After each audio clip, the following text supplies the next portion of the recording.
ሰላም የቃና ዜና ቅምሻ ነው። የዕለቱ ዋና ዋና ዜናዎች በሶማሌ ክልል ሽኒሌ ወረዳ አካባቢ በድሬዳዋ ደወሌ የምድር ባቡር ድርጅት ባቡር ላይ በደረሰ አደጋ የ14 ሰዎች ሕይወት ማለፉ ተገለጸ። በባቡሩ ላይ አደጋው ያጋጠመው ትላንት ከሌሊቱ 8 ሰዓት ሲሆን በአደጋው ሕይወታቸውን ካጡት በተጨማሪ በ29 ሰዎች ላይ ከባድና ቀላል የአካል ጉዳት መድረሱንም እኩለ ቀን ላይ የፈረንሳዊ የዜና ወኪል አዣንስ ፍራንስ ፕሬስ ድሬ ቲቪን ዋቢ አድርጎ ዘግቧል። የድሬዳዋ ከተማ አስተዳደር ምክትል ከንቲባ ሃርቢ ቡህ አደጋውን በተመለከተ ማምሻውን መግለጫ መስጠታቸውን ከተማ አስተዳደሩ ከንቲባ ጽሕፈት ቤት በፌስቡክ ገጹ አስነብቧል። በመግለጫቸውም የድሬዳዋ ደወሌ ምድር ባቡር ድርጅት ንብረት የሆነው የሕዝብ ማመላለሻ ባቡር አደጋው የደረሰበት ትላንት ሌሊት 8 ሰዓት አካባቢ መነሻውን ከደወሌ አድርጎ ወደ ድሬዳዋ ከተማ ሲጓዝ እንደነበር አስታውቋል። ባቡሩ በሶማሌ ክልል ሽኒሌ ወረዳ አካባቢ በሚገኝ ዳገታማ ስፍራ ሲደርስ የኋለኛው ፉርጎ ተቆርጦ ወደ ኋላ በመመለሱ ለጥገና ከቆመ ሌላ ባቡር ጋር መጋጨቱን የገለጹት ምክትል ከንቲባው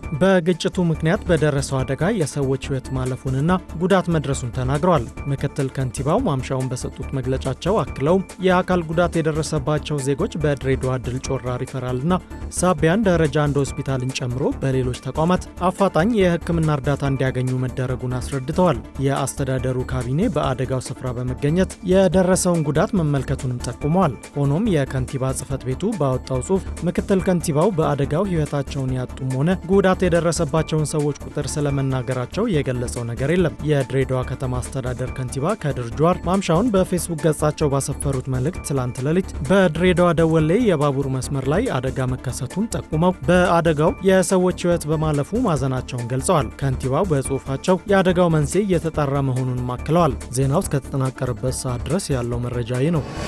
በትግራይ ክልል ከአዲግራት 43 ኪሎ ሜትር ርቀት ላይ 4.5 ሬክተር ስኬል የተለካ የመሬት መንቀጥቀጥ መከሰቱ ተገለጸ።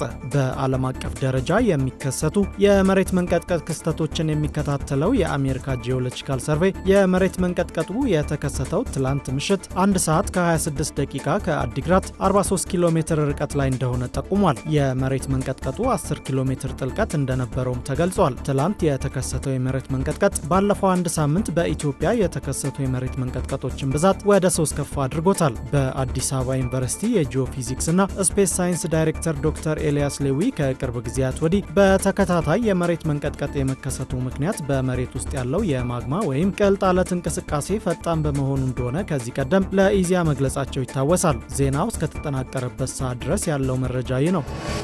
የኢሚግሬሽንና ዜግነት አገልግሎት ፓስፖርት ኖሯቸው በአሻራ ጉድለት ያልታደሰላቸው ወይም ለእድሳት አመልክተው አሻራ ያላሟሉ ሰዎች እስከ ጥር 30 ቀን 2018 ዓ.ም ድረስ ለአንድ ጊዜ ብቻ ፓስፖርታቸውን እንዲያድሱ መወሰኑን ገለጸ። አገልግሎቱ ዛሬ ባወጣው ማስታወቂያ ውሳኔውን ያሳለፈው ተቋሙ ሕዝብን ለማገልገል ካለው ቁርጠኝነት በመነሳት እንደሆነ ጠቁሟል። ተቋሙ በዚሁ መግለጫው ተገልጋዮች ፓስፖርት በታደሰ በ6 ወር ጊዜ ውስጥ ወደ ሀገር ውስጥ መጥተውም ሆነ በሚስዮኖች በኩል በአካል ቀርበው አሻራ በመስጠት እንዲያድሱ አሳስቧል። በ6 ወር ጊዜ ውስጥ ቀርቦ አሻራ ሰጥቶ ያላሳደሰ አመልካች ፓስፖርቱ የሚሰረዝ መሆኑን ማስታውቋል። አገልግሎት መስሪያ ቤቱ ይህ ማስታወቂያ የሰነድ አልባ ፓስፖርት አገልግሎትን እንደማያካትት ጠቁሟል። አክሎም ተገልጋዮች የተቀላጠፈ አገልግሎት ባሉበት ሆነው ያገኙ ዘንድ በቴክኖሎጂ በመታገዝ ስራዎችን እያከናወነ እንደሆነ ጠቁሟል። የሱዳን ባለስልጣናት የካርቱም ዓለም አቀፍ አውሮፕላን ማረፊያን ዳግም ለሀገር ውስጥ በረራ ክፍት ከማድረጋቸው አንድ ቀን አስቀድሞ በአየር ማረፊያ አካባቢ በሰው አልባ አውሮፕላን ጥቃት መፈጸሙ ተገለጸ።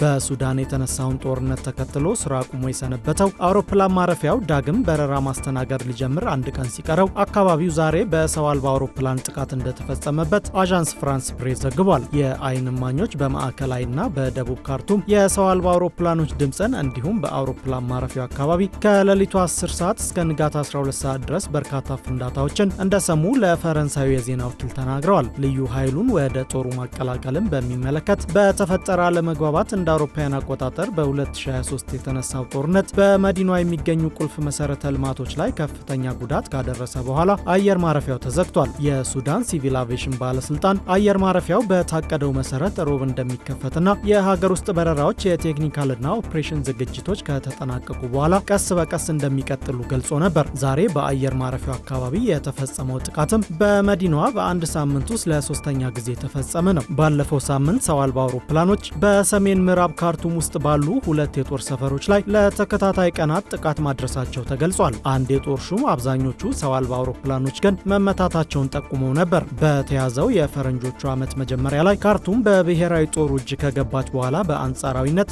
ተረጋግታ ብትቆይም ከፈጥኖ ደራሽ ኃይሉ የሰው አልባ አውሮፕላኖች ጥቃት ግን አላመለጠችም። ፈጥኖ ደራሽ ኃይሉም ከርቀት ወታደራዊና ሲቪል መሰረተ ልማቶችን ኢላማ አድርጓል በሚል በተደጋጋሚ ክስ ቀርቦበታል።